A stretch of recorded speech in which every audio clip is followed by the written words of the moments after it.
Bom, então vamos começar aqui o nosso estudo da nossa quarta unidade, livro 2, segundo bimestre, que vamos ver aqui algumas perguntas introdutórias. O que, quando, como assim?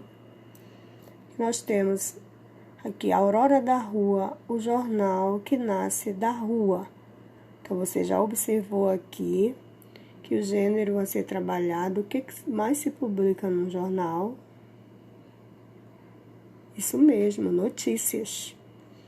Quem você pensa que somos? Observem a imagem desse jornal. Será que esse jornal aqui é um jornal que nós estamos acostumados a ver?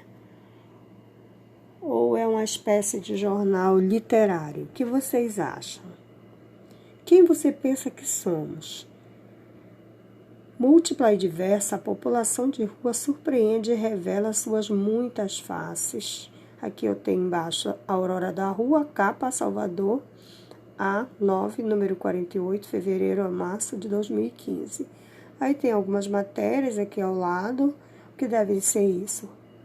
As notícias. Será que são notícias do dia a dia ou foi algo criado? Ou seja, notícias literárias.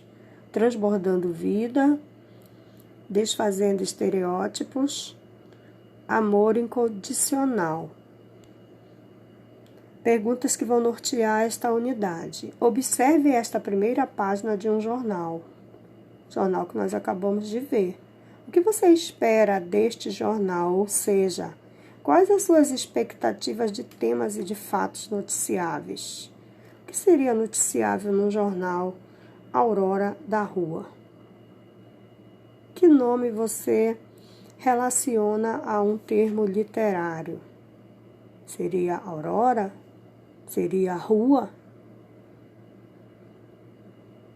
Correto, tenho certeza que vocês devem ter pensado no nome Aurora para relacionar com a literatura, aquela história que você pode criar.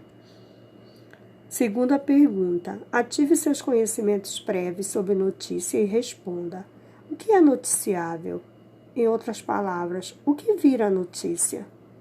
Para vocês, qual é a notícia do momento? Por que nós estamos em distanciamento social? Então, a notícia do momento, agora, tenho certeza que todo mundo deve ter respondido aí, a pandemia.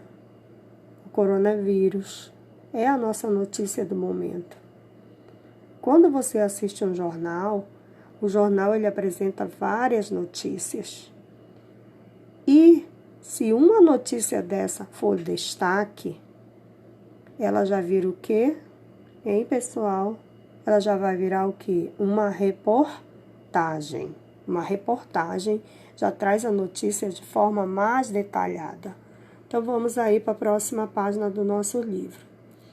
Aqui nós temos, no painel de leitura, uma notícia que vai trazer a respeito do número de refugiados no Brasil, aumentou 12% em 2016.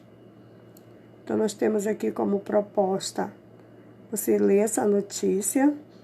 Até o final do ano passado, foram reconhecidos 9.552 refugiados de 82 nacionalidades.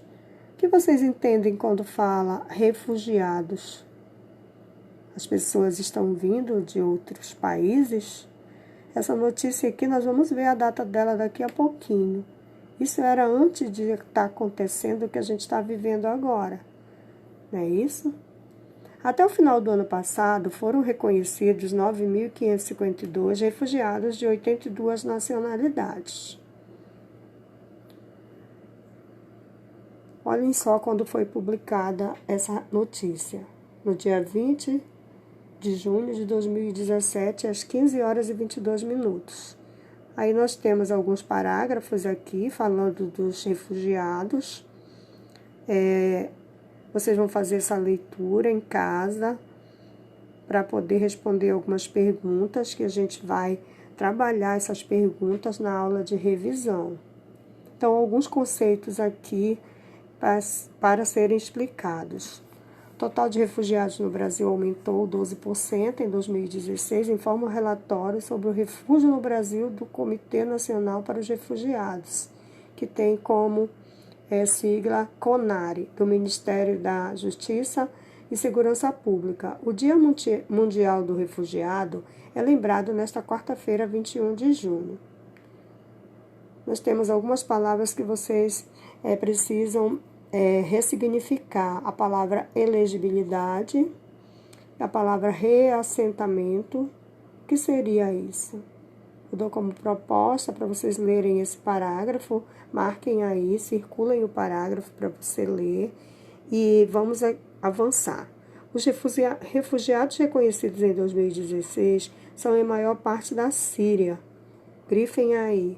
Quando vocês vierem assistir às aulas, nos livros, acompanharem nos livros, sempre peguem o marcador de texto de vocês para grifar os pontos básicos. Síria 326, República Democrática do Congo 189, no Paquistão nós temos 98, Palestina 57 e Angola 26.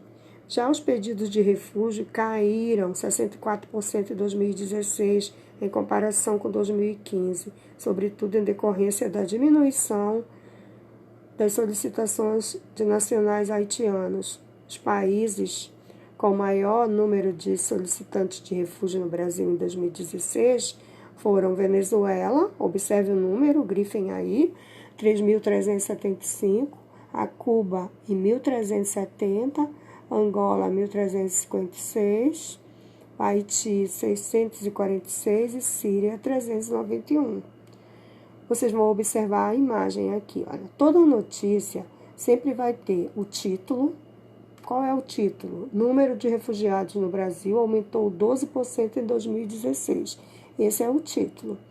Nós vamos reconhecer dentro da notícia também o subtítulo ou linha fina. Você pode chamar um dos dois nomes. Então, qual é o subtítulo ou linha fina? Até o final do ano passado, foram reconhecidos 9.552 refugiados de 82 nacionalidades. Aqui nós temos a linha fina. Você pode escrever aí ao lado, título, pegue o seu lápis aí, escreva título, reconheça onde está o título, coloque aí entre parênteses, título, coloque aí linha fina ou subtítulo. Aqui você vai ter a imagem, a notícia também acompanha uma imagem. E embaixo da imagem tem o que a gente chama de legenda. Grifem a legenda. Qual é a legenda da imagem? Os pedidos de refúgio caíram 64% em 2016, em comparação com 2015. Então, vamos avançar, pessoal? Já aprendemos o que é título, subtítulo, imagem e legenda dentro de uma notícia. Agora eu vou mostrar aqui para vocês o que é um intertítulo. Quando a notícia ela é grande e merece destaque alguma coisa, no meio dela é colocado um intertítulo. Por que deram destaque à Venezuela? Vamos entender aqui por que destacaram a Venezuela. De acordo com o relatório, apenas no ano passado, 3.375 venezuelanos solicitaram refúgio no Brasil. Cerca de 33% das solicitações registradas no país. Em 2015, foram contabilizados 829 pedidos de refúgio de nacionais venezuelanos. Em 2017, o Conselho Nacional de Imigração, grifem aí a sigla, aprovou a Resolução Normativa número 126, de 2 de março de 2017, que trata da concessão de residência temporária a cidadão de país fronteiriço, com o objetivo de estabelecer políticas migratórias que garantam o respeito integral aos direitos humanos dos migrantes e seu pleno acesso à justiça, à educação e à saúde. Então, por isso, mereceu destaque aqui a Venezuela. Em casa, você vai ler, você já está em casa. Às vezes, a gente acaba errando, né? Então, você vai encontrar um tempinho aí para você ler O que significam esses refugiados? As palavras que estão em destaque lá, que eu pedi para vocês, lembram que eu pedi para vocês verificarem lá no parágrafo? Refugiados, elegibilidade, reassentamento, são palavras de destaque. Vamos avançar. Aí nós temos aqui, para finalizar essa notícia, a nova legislação. A nova legislação que favorece esses refugiados conseguirem vir ou estar em outro país, principalmente aqui no Brasil. A nova lei de imigração foi sancionada em maio de 2017 e entrará em vigor em novembro deste ano. Ela garante ao imigrante, em condição de igualdade com as nacionais, a inviolabilidade do direito à vida, à liberdade, à igualdade, à segurança e à propriedade. Então, você vai ler um pouquinho aqui sobre essa legislação e vamos passar aqui para a atividade. Nós vamos ler aqui e você, encontrando o seu momento, você vai resolver, encontre o lugar tranquilo da sua casa, um momento, se concentre na atividade. Aí você tem aqui, olha, a compreensão de um texto depende do entendimento do seu vocabulário. Tendo isso em vista, resolva as atividades seguintes. Peguem o lápis aí, para vocês, o que vocês conseguirem resolver agora no momento da explicação, você vai resolvendo. O que ficar em dúvida, algo que você precise ler depois, para realmente ter aquela resposta satisfatória, você deixa em branco, que na próxima aula eu vou trazer a atividade resolvida para a gente fazer a revisão. Então, a primeira aqui, localize e sublinhe o texto sancionado, entrará em vigor e inviolabilidade. Considerando o contexto, relacione essas palavras e expressão aos significados apresentados. Se necessário, consulte um dicionário. O que vem a ser algo sancionada? Entrará em vigor e inviolabilidade. Vamos aqui, você vai colocar aí a numeração romana de acordo com o significado. Então, vamos lá. Passará a produzir seus efeitos. O que será isso aí? Já colocaram? Aprovada e confirmada. Garantia de que os direitos serão exercidos, não serão violados, desrespeitados. Já, pessoal, colocaram as respostas? Letra C. A que área do conhecimento essas palavras e essa expressão pertencem? Essas palavras, elas são da sociologia, da geografia ou da área de direito? Certeza que vocês vão acertar. Quem respondeu direito está correta. Vamos aqui no box que vai falar das palavras cognatas. O que são palavras cognatas? Observe aqui, olha, fuga, refúgio, refugiado. Essas palavras têm algo em comum. Vamos ver o que elas são? Elas são o quê? Palavras cognatas. O que são? Qual é o conceito, então, que eu vou ter para palavras cognatas? Aquelas que têm uma mesma origem e apresentam um núcleo com um sentido em comum, ao qual são acrescentados afixos. Por exemplo, o ano passado vocês estudaram os afixos. Os afixos são os pedacinhos agregados ou no início ou no final da palavra. Então, da palavra fuga, eu pude fazer refúgio e refugiado. Observe que foi acrescentado prefixo e sufixo. Não é isso? Você observa o radical da palavra fuga no meio das outras palavras. A palavra fuga, ela está presente no meio dessas duas outras palavras. Deu para observar? Então, vamos aqui na segunda questão. Apátrida e apatrídia, que aparecem no último parágrafo do texto, são palavras cognatas. Elas derivaram de qual palavra? Tá bem fácil, pessoal. Tá no centro a palavra. Já? Tenho certeza que vocês responderam que palavra. Coloquem aí. Apátrida e apatrídia veio de que palavra? Isso mesmo, da palavra pátria. Correto. Letra B. Relacione seus significados conforme o contexto da notícia. O que será o significado de apátrida e de apatrídia? Indivíduo que não tem nacionalidade ou cidadania, situação de quem se encontra sem nacionalidade e sem cidadania.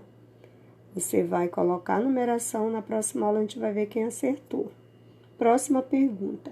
Pesquise e registre pelo menos outras duas palavras cognatas, a apátrida e a apatrídia. Não vale mais colocar pátria. Eu quero palavras cognatas a elas. Pesquisem. Vamos aqui avançar mais um pouquinho, que a gente já está chegando na parte que vai finalizar a nossa aula de hoje. Após tirar as dúvidas sobre o significado de palavras pouco conhecidas, releia o texto e responda às questões seguintes. Todo gênero textual visa atender uma finalidade. Qual a finalidade de uma notícia, pessoal? Qual será? Nós temos 3 opções aí. A primeira diz: conversar informalmente com o leitor sobre o fato que está sendo noticiado, informar o leitor de forma direta sobre o fato que está sendo noticiado, ou transformar o fato noticiado em uma narrativa fictícia a fim de conquistar o leitor pela emoção. Será que na notícia tem algo fictício? A pessoa pode inventar uma notícia? É conversar informalmente, é informar o leitor de forma direta? Marquem aí a opção que vocês considerarem correta, que na próxima aula a gente vai ver a correção. A quarta questão agora. Uma notícia deve responder algumas perguntas básicas essenciais para que a sua função comunicativa, que é informar o leitor, se efetive. A letra A, você vai fazer isso aqui, daqui a pouquinho, você vai escolher o seu tempo aí para fazer. Eu vou ler as questões. Você vai dentro do texto que a gente leu, que a gente comentou, você vai localizar no texto essas informações essenciais. O que está sendo noticiado? Então, você lê e coloca a sua resposta. Sobre quem é a notícia? Qual é o responsável pela informação? Então, localize sobre quem é essa notícia. Qual é o responsável? Quem está noticiando isso? Observem, leiam tudo. O que finaliza a notícia, a gente já verificou onde está. Nós já vimos vários textos aí no outro bimestre, nas aulas presenciais, que a gente sabe localizar onde está o responsável pela publicação do texto. Vocês vão saber ver onde é que está escrito isso. A notícia pode estar embaixo ou acima do texto. Verifiquem lá. Quando ocorreu o fato, também está bem claro. Pode estar nas informações de onde está o responsável. Onde? Bem claro, né, pessoal? Bem fácil. Então, daqui a pouco você vai ler novamente e vai responder. Letra B. Em que parágrafo você localizou essas informações? Você vai encontrar isso tudo aí em um só parágrafo. Qual será o parágrafo? É o primeiro, é o segundo, é o terceiro? Verifiquem lá. Na estrutura de uma notícia, como se chama o parágrafo com as informações essenciais do fato noticiado? O que vocês tiverem dúvida, se vocês ficarem em dúvida nessa pergunta, como se chama esse parágrafo, vamos aguardar a próxima aula que a gente vai rever isso aí. Quinta, no quadro, identifique a estrutura da notícia. Então, isso aqui tá facinho, olha, você vai tirar lá o título da notícia, o subtítulo, você vai só completar aqui, ó, o lead, olha esse nomezinho aqui, lead. Onde é que tá o lead? Olha a pergunta da letra C. Como se chama o parágrafo? Olha aqui, lead. É em qual parágrafo? O corpo da notícia vai de que parágrafo até qual parágrafo? A gente já sabe o que é parágrafo, né, pessoal? Saber contar os parágrafos. Releia título e subtítulo. Número de refugiados no Brasil aumentou 12% em 2016. Até o final do ano passado, foram reconhecidos 9.552 refugiados de 82 nacionalidades. Olha a pergunta. Que relação você estabelece entre as informações apresentadas? Você, é uma pergunta pessoal.